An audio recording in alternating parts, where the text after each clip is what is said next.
السلام علیکم ناظرین، میں محمد اسلم حسین سیاست کی خبروں میں آپ سب کا استقبال کرتا ہوں۔ آج 21 جون 2024 ہے۔ اسلامک تاریخ کے حساب سے آج 14 ذی الحجہ 1445 ہجری ہے۔ پیش ہے آج کی کچھ اہم خبریں۔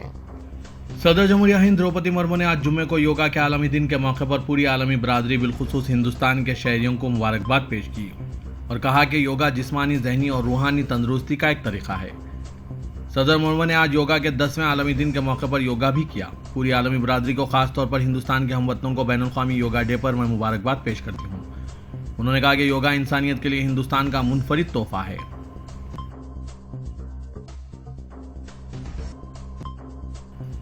وزیراعظم نریندر مودی نے آج جمعے کو جموں کشمیر کے شری نگر میں یوگا کے 10ویں عالمی دن پر ملک اور دنیا کے لوگوں کو مبارکباد پیش کی۔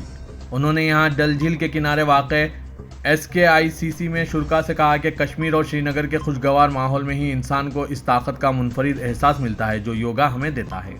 جب ہم نے 2014 میں اس پروگرام کی تجویز پیش کی تو 177 ممالک نے ہندوستان کے اقدام کی حمایت کی اور یہ اپنے آپ میں ایک ریکارڈ ہے۔ 2015 میں دہلی میں یوگا کی تقریبات میں ریکارڈ تعداد میں 35,000 لوگوں نے حصہ لیا۔ پچھلے سال امریکہ میں یوگا کی تقریبات میں 130 ممالک کے نمائندوں نے شرکت کی تھی۔ مودی نے کہا کہ مجھے خوشی ہے کہ 100 سے زیادہ اداروں کو یوگا کی تربیت دینے کے لیے عالمی سطح پر پہچان ملی ہے۔ یوگا میں دلچسپی اور اس کے فوائد کے بارے میں بیداری تیزی سے بڑھ رہی ہے۔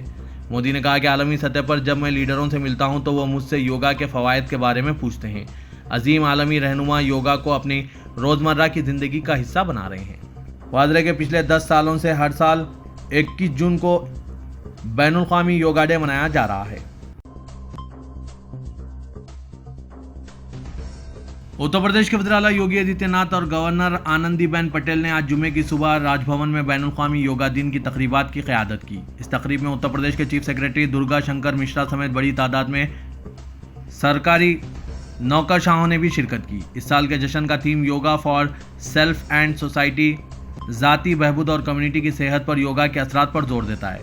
اس تقریب کا مقصد نچلی سطح پر لوگوں کی شرکت کو بڑھانا اور دیہی علاقوں میں یوگا کو فروغ دینا ہے۔ یوگا کا عالمی دن ہر سال 21 جون کو منایا جاتا ہے تاکہ مجموعی صحت اور تندرستی کے لیے اس کے بے پناہ فوائد کو اجاگر کیا جا سکے۔ وزیراعظم نریندر مودی نے یونائیٹڈ نیشنل جنرل اسمبلی سے اپنے 2014 کے خطاب کے دوران یوگا کے لیے ایک عالمی دن کا خیال پیش کیا تھا۔ ہندو روحانی پیشوا پنڈت کرشنا شاستری نے ملک کے موجودہ سیاسی حالات پر تبصرہ کرتے ہوئے کہا ہے کہ ہندوتوا کبھی نہیں ہارے گا بلکہ ہندوتوا تجربات سے سیکھتا ہے، اور انہوں نے یقین ظاہر کیا کہ ملک ہندو راشٹر بن کر رہے گا۔ انہوں نے لوک سبھا انتخابات کے نتائج کے پس منظر میں کہا کہ ہم اس وقت تک خاموش نہیں بیٹھیں گے جب تک ملک ایک ہندو راشٹر نہیں بن جائے گا۔ حالیہ لوک سبھا انتخابات میں BJP کو اپنے بل پر اکثریت حاصل نہیں ہوئی ہے، پھر بھی پنڈت کرشنا شاستری اپنے خیالات پر پرعزم ہیں۔ قومی دارالحکومت دہلی میں اقلیتی فرقے کی عبادت گاہوں کو نشانہ بنانے کا سلسلہ جاری ہے۔ ایک تازہ واقعے میں دہلی کے علاقے بوانا میں انتظامیہ نے مسجد جنت الفردوس کو شہید کر دیا۔ عہدیداروں نے مسجد پر بلڈوزر چلانے سے قبل دعویٰ کیا کہ اسے قبضے کی ہوئی اراضی پر تعمیر کیا گیا تھا۔ حالیہ عرصے میں دہلی اور دیگر مقامات پر مساجد اور درگاہوں کے خلاف اس طرح کی کئی کارروائیاں انجام دی گئی ہے۔ اسی دوران ایک ہندوتوا کارکن پریت سیروہی نے دعویٰ کیا کہ اسے درپیش شخصی اہانت کے رد عمل میں یہ انہدامی کارروائی کی گئی ہے۔ اس نے دھمکی دی کہ وہ دہلی میں غیر قانونی طور پر تعمیر شدہ مساجد کے خلاف اپنی کارروائیاں جاری رکھے گا۔ حال ہی میں مہرولی کی 600 سالہ قدیم مسجد کو بھی منہدم کیا گیا تھا۔ مسلمانوں نے اس مسئلے پر دہلی ہائی کورٹ کے دروازے پر دستک دی تھی، جس کے بعد عدالت نے دہلی ڈیولپمنٹ اتھارٹی کو وہاں جوں کا توں موقف برقرار رکھنے کی ہدایت دی تھی۔ DDA نے 30 جنوری کو سنجیون علاقے میں واقع ایک مسجد کو منہدم کرنے کی کارروائی کی تھی اور اسے غیر قانونی ڈھانچہ قرار دیا تھا۔ دہلی ڈیولپمنٹ اتھارٹی نے اس کارروائی کی مدافعت کی تھی۔ میڈیکل داخلہ امتحان نیٹ میں بدعنوانی کا تنازع ابھی ختم بھی نہیں ہوا تھا کہ ٹیچر بننے کے اہلیتی امتحان UGC نیٹ پر بھی بدعنوانی کا سایہ منڈلا گیا، جس کے بعد حکومت نے یہ امتحان ہی منسوخ کرنے کا اعلان کر دیا۔ واضح ہے کہ چند روز قبل ہی پورے ملک میں 9 لاکھ سے زائد امیدواروں نے یہ امتحان دیا تھا، لیکن وزارت تعلیم نے گزشتہ شب دیر رات نوٹیفیکیشن جاری کر کے یہ امتحان منسوخ کرنے کا اعلان کیا۔ اس سے لاکھوں طلباء کی دقتوں میں اضافہ ہو گیا ہے۔ وزارت تعلیم نے یہ فیصلہ امتحان میں دھاندلی کی اطلاعات ملنے کے بعد کیا ہے، جس کے بعد اس معاملے کی CBI انکوائری کا حکم بھی دے دیا گیا۔ یاد رہے کہ UGC نیٹ کا انعقاد نیشنل ٹیسٹنگ ایجنسی نے 18 جون کو 2 شفٹوں میں کیا تھا۔ یہ یونیورسٹی سطح کا امتحان ہوتا ہے جس میں کامیابی کے بعد امیدوار ٹیچر بننے کے لیے مختلف ریاستوں کے اعلیٰ تعلیمی کورسز میں داخلے لے سکتے ہیں۔ اس بارے میں وزیر تعلیم دھرمیندر پردھان، جو پہلے ہی میڈیکل داخلہ امتحان میں بدعنوانیوں کی وجہ سے اپوزیشن اور طلباء کے نشانے پر ہے، انہوں نے اس امتحان کی منسوخی کے تعلق سے کہا کہ حکومت طلباء کے مفادات کے تحفظ کے لیے پرعزم ہے۔ ہم شفافیت پر کوئی سمجھوتہ نہیں کریں گے، اس لیے یہ امتحان منسوخ کیا گیا ہے۔ دوسری طرف وزارت تعلیم کے اس فیصلے کے بعد اپوزیشن پارٹیاں مرکزی حکومت پر حملہ آور ہو گئی ہیں۔ ان کے ہاتھ نیٹ کے بعد ایک اور ہتھیار آ گیا ہے۔ کانگریس لیڈر پرینکا گاندھی نے اس معاملے کو لے کر مودی حکومت پر سخت حملہ کیا۔ انہوں نے سوال کیا کہ کیا وزیر تعلیم اس ناقص نظام کی ذمہ داری لیں گے؟ کانگریس لیڈر راہل گاندھی نے نیٹ میں بے قاعدگیوں اور UGC نیٹ کی منسوخی پر مرکز پر شدید تنقید کرتے ہوئے کہا کہ وزیراعظم نریندر مودی انتخابات کے بعد نفسیاتی اعتبار سے ختم ہو چکے ہیں اور اس طرح حکومت چلانے میں انہیں جدوجہد کرنا پڑے گا۔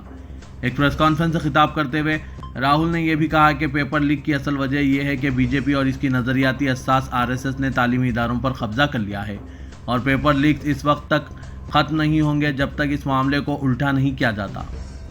راہل گاندھی نے کہا کہ اپوزیشن نے حالیہ انتخابات میں مودی کے بنیادی نظریے کو ڈھا دیا ہے اور اگر اٹل بہاری واجپئی یا منموہن سنگھ جیسے مہذب مزاج والے وزیراعظم ہوتے تو حکومت کو احیا ہو سکتا تھا۔ وزیراعظم نریندر مودی پر طنز کرتے ہوئے راہل گاندھی نے کہا کہ ایسا کہا گیا ہے کہ وزیراعظم نے یوکرین روس جنگ رکوا دی اور اسرائیل غزہ جنگ رکوا دی، لیکن وہ پیپر لیک رکوا نہیں سکے اور ایسا کرنا نہیں چاہتے۔ انہوں نے کہا کہ بھارت جوڑو نیائے یاترا کے دوران ہزاروں افراد نے پیپر لیک کے بارے میں شکایت کی تھی۔ اس دوران UGC نیٹ امتحان کی منسوخی پر وزیراعظم نریندر مودی کو نشانہ بناتے ہوئے کانگریس نے کہا کہ ہر سال پریکشا پر چرچے کے نام سے بڑا تماشا کرتے ہیں، لیکن ان کی حکومت جعل سازی اور افشاء کے بغیر ایک امتحان بھی منعقد نہیں کر سکتی۔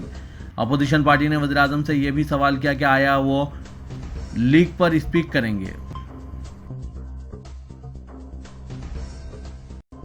بہار میں ریزرویشن کا دائرہ بڑھانے کے ریاستی حکومت کے فیصلے کو ہائی کورٹ سے ایک جھٹکا لگا ہے۔ ہائی کورٹ نے ریزرویشن کا دائرہ 50% سے بڑھا کر 65% کرنے کے ریاستی حکومت کے فیصلے پر روک لگا دی۔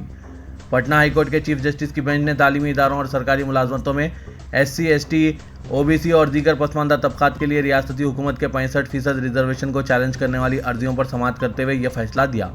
عدالت نے ریاستی حکومت کی طرف سے لائے گئے قانون کو منسوخ کرنے کا حکم جاری کیا۔ عرضی گزار گورو کمار اور دیگر کی طرف سے دائر درخواستوں پر سماعت مکمل کرنے کے بعد 11 مارچ کو فیصلہ محفوظ رکھا گیا تھا، جس پر پٹنہ ہائی کورٹ نے آج اپنا فیصلہ سنایا۔ جمعیت علماء ہند کے صدر مولانا ارشد مدنی نے چھتیس گڑھ میں ہجومی تشدد میں 3 مسلمانوں کو بہمانہ طریقے سے زدوکوب کر کے قتل کرنے کے واقعے پر شدید برہمی کا اظہار کرتے ہوئے اس کے خلاف پارلیمنٹ میں سخت قانون سازی کا مطالبہ کیا۔ انہوں نے کہا کہ ملک کے عوام کی اکثریت نے حالیہ پارلیمانی الیکشن میں فرقہ پرستی اور نفرت کی سیاست کو مسترد کر دیا، لیکن گزشتہ کئی سالوں سے فرقہ پرستوں نے لوگوں کے دلوں دماغ میں منافرت کا جو زہر بھر دیا ہے وہ پوری طرح سے ختم نہیں ہوا ہے۔ چھتیس گڑھ کا یہ واقعہ اسی بات کا ثبوت ہے۔ انہوں نے کہا کہ چھتیس گڑھ کے رائے پور میں شرپسند عناصر نے درندگی اور حیوانیت کا مظاہرہ کر کے انسانیت کے دامن کو داغدار کر دیا ہے۔ سپریم کورٹ کی سخت ہدایت کے باوجود اس طرح کے افسوسناک واقعات کا سلسلہ رک نہیں رہا ہے، جبکہ سپریم کورٹ نے جولائی 2018 میں ملک بھر میں ہجومی تشدد کو روکنے کے لیے رہنما ہدایت جاری کی تھی۔ سپریم کورٹ نے واضح کیا تھا کہ کسی کو بھی قانون کو اپنے ہاتھ میں لینے کی اجازت نہیں دی جا سکتی۔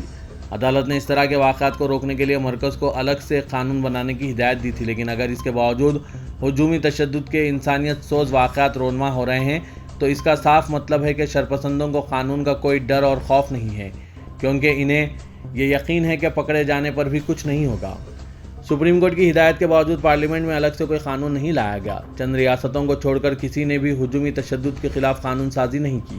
مولانا ارشد مدنی نے کہا کہ ہجومی تشدد ملی نہیں ایک سیاسی مسئلہ ہے اور اسے سیاسی طور پر ہی حل کیا جا سکتا ہے، اس لیے اب وقت آ گیا ہے کہ خود کو سیکولر کہنے والی پارٹیاں اس کے خلاف کھل کر میدان میں آئیں اور ہجومی تشدد کے خلاف قانون سازی کے لیے حکومت پر دباؤ ڈالیں۔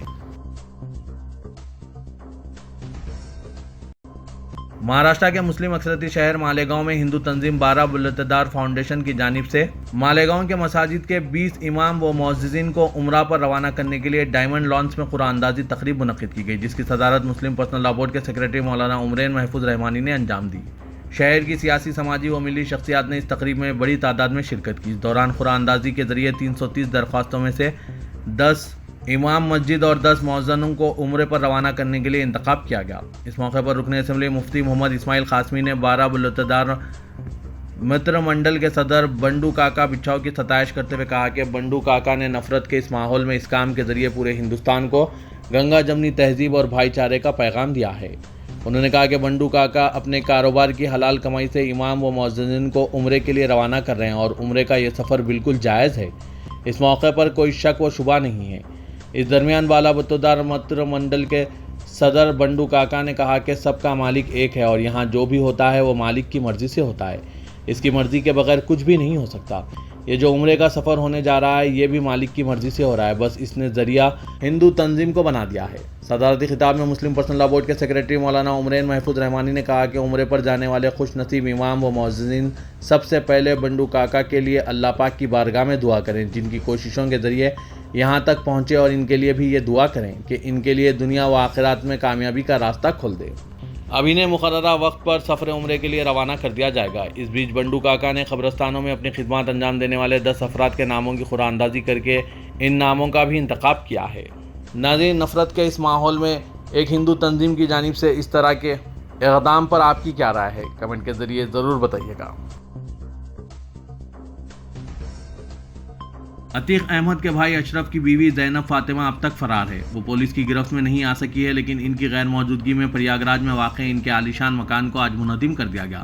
زینب فاطمہ کی عالیشان کوٹھی پر پولیس فورس کی موجودگی میں انتظامیہ نے بلڈوزر کارروائی کی اور دیکھتے ہی دیکھتے 5 کروڑ لاگت کی ملکیت زمیندوز ہو گئی۔ یہ کارروائی وقف بورڈ کی 50 کروڑ روپے کی ملکیت ہضم کرنے کے معاملے میں انتظامیہ کے ذریعے کی گئی۔ پولیس کا کہنا ہے کہ اشرف نے پریاگراج میں واقع سلاپور میں وقف بورڈ کی زمین پر قبضہ کر کے اپنی شریک حیات زینب کے لیے 5 کروڑ روپے کی عالیشان کوٹھی تعمیر کروائی تھی۔ تلنگانہ کی ریونت ریڈی حکومت نے انتخابات سے قبل 6 ضمانتوں کے وعدے پر عمل کے لیے وسائل اکٹھا کرنے پر توجہ مرکوز کر دی ہے۔ 6 ضمانتوں کے تحت وعدوں کی تکمیل کے علاوہ کسانوں کے قرض معافی اسکیم پر عمل آوری حکومت کے لیے چیلنج بن چکی ہے۔ چیف منسٹر ریونت ریڈی نے واضح کیا کہ ان کی حکومت 6 ضمانتوں کے علاوہ کسانوں کے قرض معافی اسکیم پر 15 اگست سے قبل بہر صورت عمل کرے گی۔ اس کے علاوہ ریاست میں فلاحی اسکیمات پر عمل میں کوئی رکاوٹ نہیں ہوگی۔ ذرائع کے مطابق وعدوں کی تکمیل کے لیے درکار فنڈز کے حصول کے سلسلے میں چیف منسٹر ریونت ریڈی نے ماہرین معاشیات سے مشاورت شروع کر دی ہے تاکہ سرکاری خزانے میں فنڈز کی فراہمی کو یقینی بنایا جائے۔ اطلاعات کے مطابق چیف منسٹر ریونت ریڈی اور ان کے کابینی رکن نے حال ہی میں ریزرو بینک کے سابق گورنر رگھورام راجن سے ملاقات کی اور وسائل اکٹھا کرنے ان سے تجاویز طلب کی۔ بتایا جا رہا ہے کہ 6 ضمانتوں اور کسانوں کے قرض جات کی معافی کے بشمول دیگر وعدوں پر عمل کے لیے حکومت کو 1 لاکھ کروڑ کی ضرورت پڑے گی۔ ذرائع کے مطابق سابق governor reserve bank of India Raghuram Rajan سے 2 مرتبہ مشاورت کی گئی تاکہ ان سے وسائل اکٹھا کرنے تجاویز حاصل کی جا سکے۔ رگھورام راجن نے عوام پر اضافی بوجھ عائد کیے بغیر وسائل اکٹھا کرنے حکومت کو بعض تجاویز پیش کی اور تفصیلی طور پر نکات پیش کرنے کا تیقن دیا۔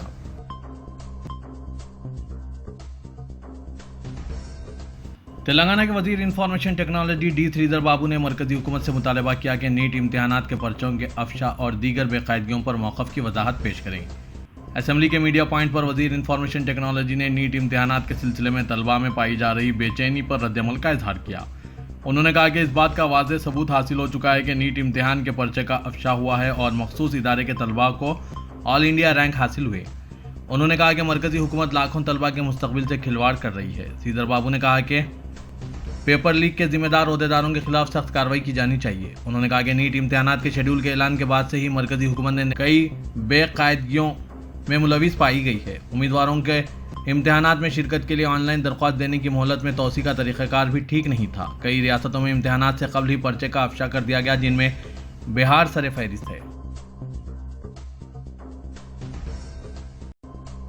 تلنگانہ کابینہ میں جاریہ ماہ کے اواخر یا آئندہ ماہ کے اوائل میں توسیع کی تیاریاں کی جا رہی ہے۔ کہا جا رہا ہے کہ وزیر اعلیٰ تلنگانہ ریونت ریڈی لوک سبھا انتخابات کی مصروفیت کے بعد اب کابینہ کی توسیع پر توجہ مرکوز کیے ہوئے ہیں۔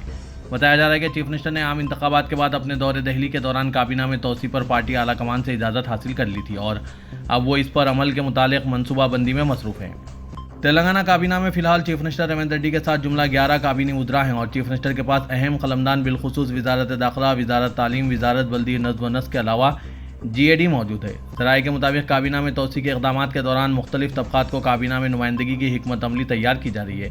کہا جا رہا ہے کہ کابینہ میں اقلیتی طبقہ بالخصوص مسلم نمائندگی نہ ہونے کا جائزہ لیتے ہوئے مسلم نمائندے کو بھی شامل کیا جائے گا۔ علاوہ ازیں کابینہ میں جن اضلاع سے کوئی نمائندگی نہیں، ان اضلاع کو بھی نمائندگی دینے کا جائزہ لیا جا رہا ہے۔